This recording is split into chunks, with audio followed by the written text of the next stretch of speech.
I believe my story dealing with domestic violence, it's rooted from my childhood, growing up in a dysfunctional home where boundaries were not set, and therefore that created my normal. Based on what my mom would tell me, the infidelity was a huge issue, a lack of proper finances. By the time I was 6 years old, my parents had separated. My father, he was definitely in my life, but he lived somewhere else. It creates a different dynamic when you don't have both parents in the home. As I grew up in the city, my surroundings were the pimps, the prostitutes, the dealers, the users. So that was my reality. And then growing up, being a dark-skinned girl, I was not considered attractive to people who were not Black or Hispanic or what have you. I began to develop low self-esteem because now as a young girl, you're wanting to feel attractive, you're developing these likes for, a boy or something like that, and it wasn't reciprocated. But I look at my friends who were light-skinned with the long hair, they were pretty. Now I began to have a complex about my outward appearance. Looking back on it, I don't recall my parents saying, "Jennifer, you are beautiful." They may have, but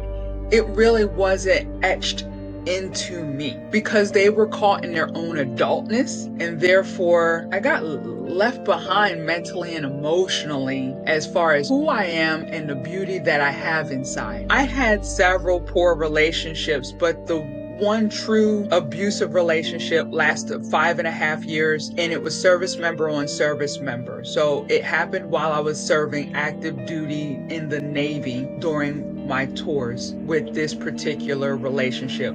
But low self-esteem led me to many poor relationships, staying longer than what I needed because I just was looking for that love and acceptance. And I have a quote that low self-esteem is the pathway to self-destructive behaviors. And that's truly what my past was, because I didn't know my worth. And I was hanging around the wrong crowd, getting into trouble. But I knew that I was smart. I knew I had the potential to do great things. But again, you want to look like the cool person. And I always felt like I was trying to fit in where I stood out. So I felt like I wasn't pretty enough. I went to a private school where it was predominantly Caucasian. When I transitioned to a public high school, I didn't fit in with the minorities because they said that I spoke white, that I was talking proper. So talking proper was not considered acceptable. So I dealt with bullying throughout my childhood, and I didn't have anybody to help me process what I was experiencing in school. Again, because my parents, they were caught in their own world. And unfortunately, when a child does not have somebody that they can truly confide in, or someone that is picking up on the signs of poor behaviors, because I would act out, it's just a snowball effect that leads to self-destructive behaviors. I would say definitely in my teen years, as I was dating guys that were older than me. That's not normal. I became promiscuous because now I was getting attention, but it was attention because of my body and what I was able to provide for that person sexually, unfortunately. And at a young age, became sexually active. And if I could share anything with parents, that's what I want them to know, is that when their child is starving for attention and having a lack of love and acceptance, which should start from the home, the person, that individual will go elsewhere. And so throughout my teens, throughout my 20s, just poor relationships, poor decision making, waiting by the phone. I can recall as a teen girl just waiting by the phone, hoping that the guy would call me, dialing up their number to make sure that it's correct. All the things that you would see in movies or songs, that was me. Instead of setting boundaries to say, I'm not going to wait and ruin the rest of my day or my afternoon or evening waiting on somebody that does not value my time. So that was just some of the things that I would do throughout my teens, my 20s, my 30s. So when I got with the boyfriend that I was with for 5.5 years that was abusive, it was more out of a sexual lust. Unfortunately, I joined the Navy right out of high school. I graduated in June 1991, and by September 23rd, I was raising my hand and in boot camp in Orlando, Florida. I wanted to see the world, make my own money, and I wanted to make the Navy a career. I knew I was smart and I had the potential to do great and amazing things. So I go into service and I developed different relationships with guys, but they didn't last very long. Then I met the boyfriend. He was a mutual friend of a very good friend of mine. We happened to cross paths on a July 4th weekend. He was attractive to me. Things kind of developed from there as far as then our dating. There were signs, there were red flags. He would make fun of my friends. To me, looking back on it now, I dismissed things that I should have not dismissed. But when again you have low self-esteem, a person will look other way and not set boundaries, unfortunately. He had his place, I had mine, and we were exclusively dating each other. And I recall where my menstrual cycle was late. He was coming over to visit, and I'm like, we're adults. I will tell him. And I did without warning. He hauled off and punched me in my stomach. And I gasped for air. I'm shocked. I just couldn't believe that that's what he did. And I fussed him out, told him to get out of my apartment, and he started crying and walks out the door and starts walking up the street. And I go up the stairs to my bedroom, and then I stop and I'm like, wait a minute. I want to know, why did he just do that? Because we as women, we're very inquisitive. We want answers. And so I walk down the steps, out the door, I find him, and now we're confronting each other in the middle of the street. I want answers, and he's crying, I don't know what happened to me. I'll never do it again. I'm sorry. And unfortunately, in the military, I'll have to share this with you. October is Domestic Violence Awareness Month. We may have some type of form of training about domestic violence, but it's very watered down. And to a woman in the military, we don't think that the resources that are available are for us. I was thinking that these resources or issues are for the spouse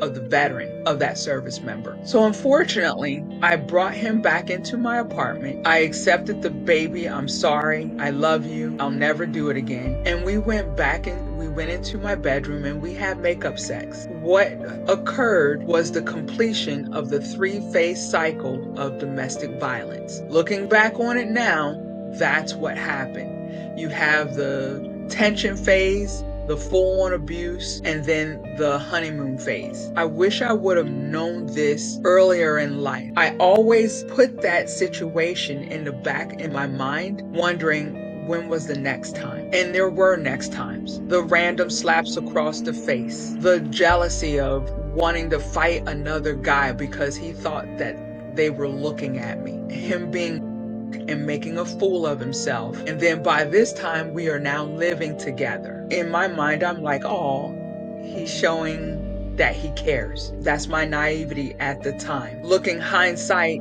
that's not healthy. So it was those subtle things that were the red flags. And then also the drinking, the poor behaviors, cussing up a storm, the stress of my job. I didn't realize that stress could delay a menstrual cycle. So I wasn't pregnant. It was due to the stress of my job because I was dealing with a war on 3 different fronts. I was facing a war of dealing with someone who professed that they loved me, but did not act like it. In the military, in the job, I was very rare as a naval air crewman. So I was actually the first in 3 different Navy squadrons due to my gender and skin color. And then I also was flying combat missions in 3 different wars. I had compartmentalized in each situation just to have some sanity and to survive. This abusive relationship was not the only adversity that I was experiencing. And many times survivors, victims of domestic violence or anything, it's not the only thing that they're experiencing. It creates a depression, anxiety. We're looking over our shoulders. We're questioning our sanity. I know I became isolated from my friends, from doing the things that I like, because now my world was wrapped around this person. We liked gambling. We liked going to casinos. That developed a negative coping skill, and it actually led into financial abuse. So I was experiencing physical abuse, emotional abuse, mental abuse, and financial abuse. He would spend all of his money that was supposed to be for bills. I would have my bills paid, but I would spend what I had left over. And now, in order to keep his part of the bills paid, now I'm running up my credit cards, loans, and found myself into significant debt. There were times where a week or a month would go by and we're in bliss, where we would go out to the clubs together and concerts and sporting events and traveling. And then it could be something that would trigger him that I wasn't aware of, to where he's looking at me in disdain of, look at your crooked teeth, look at you, and just constantly tearing me down. So it was very hard to share with people. I never even told my friends, my family. I would bring them to family reunions. I put a smile on my face. That was my mask, and nobody knew the wiser, because what they saw when we were together, that we were a loving, fun couple. We would have a party at our house and his drinking would get out of control, just punching holes in the wall. I remember as I was preparing for an exam in the military, he would turn the lights off while I was studying, and therefore I was trying to read my books with the sunlight that was coming through the blinds. It was that type of sabotage that I experienced. He would also like to wrestle. I might be sitting on the couch or on the floor, and he would just come over, put all his body weight on me, and hold me down, hold my head down. And I'm working up a sweat, and I'm thinking to myself, what is wrong with this guy? Who does this? I'm minding my own business. That gesture of the wrestling and pinning me down happened more than any other situation besides the name calling and the financial abuse. What finally led to me wanting to leave is where he would actually look at me and say, damn, you're ugly. That is pretty significant and a crush to the heart. I realized he was then cheating because he came back from a deployment and his mannerisms were not the same. There was no loving moments. There was no, I missed you. Especially after, you would think, 6 to 9 months deployment, he would miss me. But no, he would want to go out and hang out with his friends, which I encourage, no problem. But then he wouldn't contact me because I was his designated driver. He would stay out all time of the night. Mind you, I'm just his girlfriend. I'm not a wife. Would anybody know to contact me if something was wrong? No explanation. I'm asking him, how did you get home? Oh, a friend dropped me off. Then this happened a second time. I drop him off at a particular place. I don't hear from him all day, all night long. Especially it's now 11 o'clock at night. I know that the bars are closing. Where in the world is he? I'm in my night clothes, and now I'm driving around town to these different locations of where he could possibly be. I'm texting friends, hey, have you seen my boyfriend? Nope, not sure where he's at, what's going on. Now this is disrespect. We have that gut feeling, that intuition that something is not right. And that's when it clicked. I believe he's cheating. He finally shows up 3 o'clock in the morning, intoxicated. Now I'm becoming frustrated, and I'm looking at him in anger. And of course he's lying, saying he's not, there's nobody else. Come to find out, he was seeing a service member that he worked with. If it wasn't for the infidelity, I would have still been with him. I was loyal to a fault. That infidelity was the nail to the coffin, and it was going to be either me or him, because now I was looking at him like I wanted to do something bad to him, but he wasn't worth it. We had 6 months left on house that we were renting. I didn't want to lose that deposit, but I knew that I could no longer stay in this toxic environment. So I'm a spiritual being, I'm a spiritual woman, and I prayed for God to show me what I should do. Where I went to the property management office, explained to them of what I was experiencing, and it was two ladies that were running the property. They said, we have a place I think you would be interested in. It's ready to move into. So we hop in the car. They show me this apartment that's by the water, perfect for me. And they said, the rent is normally $700, but for you, because you're a great tenant, we'll lower it to $600, and the deposit from the place that you're staying in currently, you can put towards that apartment. That's when I told him we were through. He can go to the person that he was cheating with. He even had the nerve to propose to me, and he stopped eating and crying. He was miserable. By that time, I found my strength. I shared with my family and friends for the first time what I was experiencing. That began my journey of finding myself and beginning to heal. I did a lot of journaling. That was my way to get things out of my head, to read and make sense. My heart was grieving because my heart was broken that someone who professed that they loved me would treat me so poorly. So many nights of crying, many nights of getting angry at myself for staying so long. I felt shame. I felt guilt. I would cry myself to sleep. It was a chapter I wasn't ready to close, but I knew that it was necessary for me to move forward. I was regaining myself. When I finally told my friends, they didn't judge me.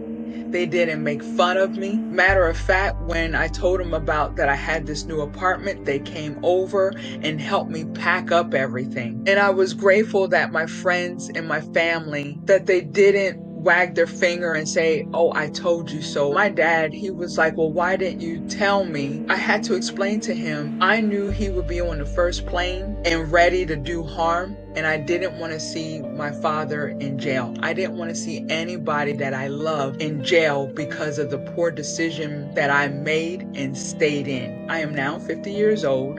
I've been married for 17 years to an incredible man.